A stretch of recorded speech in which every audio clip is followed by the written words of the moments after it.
Hi, my name is Prabha and today I am going to talk about what is standard deviation and what is its significance.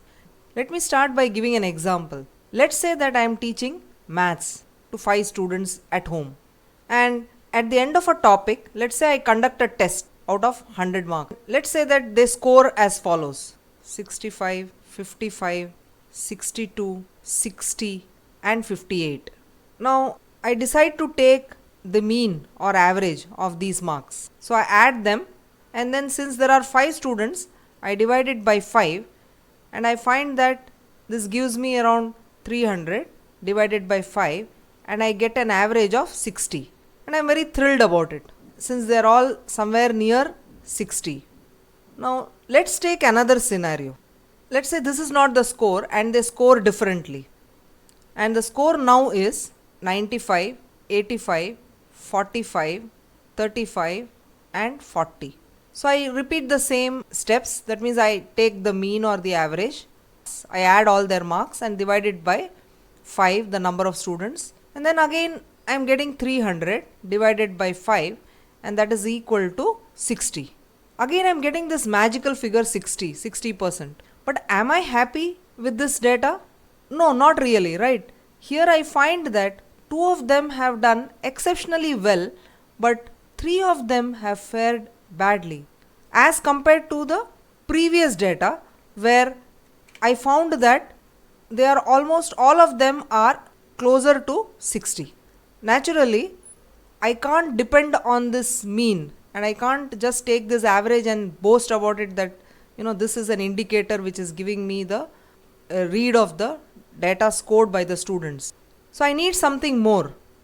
I need an indicator which will tell me the spread of the data. So that is where the standard deviation enters. So let us discuss, or let us see what standard deviation is all about. Let us look at the plot of the first set of data. I've just plotted it here and the plot looks like this. See a mean line at 60, then these are the data points at 65, 55, 62, 60 and 58. Now let me take the difference between these numbers and the mean. It will be 65 minus 60, which is 5, then 55 minus 60, which is equal to minus 5, then 62 minus 60, which is equal to 2, 60 minus 60 is 0, and 58 minus 60, which is equal to minus 2. So what I got here are these 5 numbers, and these are nothing but deviation values, right? These are the deviations from the mean. So I have some numbers. I need to look at these deviations and try to find out whether any meaningful data can come out of this deviation. So I'm going to apply a few methods here and see what I can do with deviation which can yield good results. So let us see. The first I'm going to do is, just to test it out, the first method I'm going to do is I'm simply going to sum the deviations. When I sum these deviations, what do I get here? 5 minus 5 plus 2 plus 0 minus 2. So I'm getting a value which is 0. Right now this 0 doesn't make any sense at all. All the negative deviations have got cancelled with the positive deviation. So this sum of the deviations is not really going to help me. This is not any method to go further. Next, let me just see whether instead of directly adding the sum, can I take the absolute value of the deviations? So this is 5 plus minus 5 plus 2 plus 0 plus minus 2. So this gives me 5 plus 5 10 to 12 plus 2 14, and since the total number of data is 5, I divide it by 5, I get some number which is 14 by 5. Now I am not very sure. There is some number here, but I don't know whether this really makes sense or not. To find out whether this is useful or not, let me take a different data set for comparison. Let's say the data which I am having are 2, 2, minus 2 and minus 2. Now let me apply this absolute value of deviation. So what do I get here? I get this as 8, and divided by 4 I get a absolute value of deviation as 2.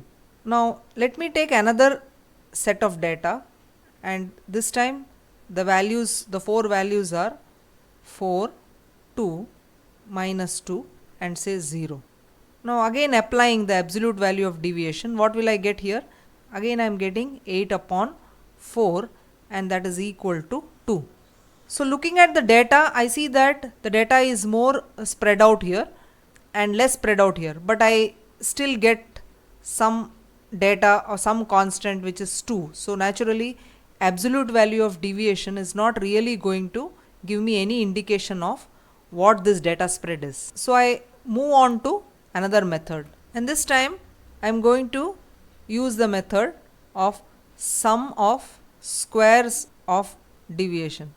And before I proceed to tell you whether this is a better option, let me take the same data sample which I took for the previous case. What I will do here is I will be adding the square of the deviations. So when I square a deviation, a negative deviation will also become positive, and I'll find the sum of all these squares. So this will be, in the first case it will be 2 square plus 2 square plus minus 2 square plus minus 2 square. So this I am getting it as 16 divided by data set is 4. So I get this as a value 4.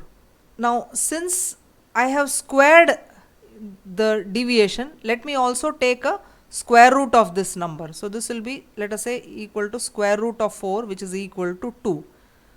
So I get some measure which is 2. Let me apply the same measure to the second data set. So what will this be? So I get this as 24 divided by 4, which is equal to 4 6 are 24. And again, since I have squared the individual terms, let me take a square root of this 6. So I get this as, say, approximately 2.44. So now when I look at these two values, I see a difference in the value. I see a higher measure or a higher quantity when I took the sum of the squares of the deviation in the second scenario. So looks like this works. So that's what we are going to adopt. Okay, so now let us go back to our own example and then see how do we calculate the standard deviation. Let's look at the SD calculation for the first set of data. So here we had earlier seen the deviations from the mean values are 5, -5, 2, 0 and -2. So applying the formula, sum of the squares is equal to 5 square plus -5 square plus 2 square plus 0 square plus -2 square, and that gives me 58 by 5, and which is equal to 11.6. This sum of the squares of the deviation is also known as variance, and again to calculate the standard deviation I take the square root of this variance, which is equal to square root of 11.6, and here it gives me the value 3.4. Let me look at the second set of marks and calculate the standard deviation for it. So the deviation here are 35, 25, -15, -25 and -20, and the sum of the squares of this will be 35 square plus 25 square plus -15 square plus -25 square and plus -20 square, and here I get this value as 3090 divided by 5, and that gives me a variance of 618. Taking the square root of this variance, square root of 618 gives me 24.85.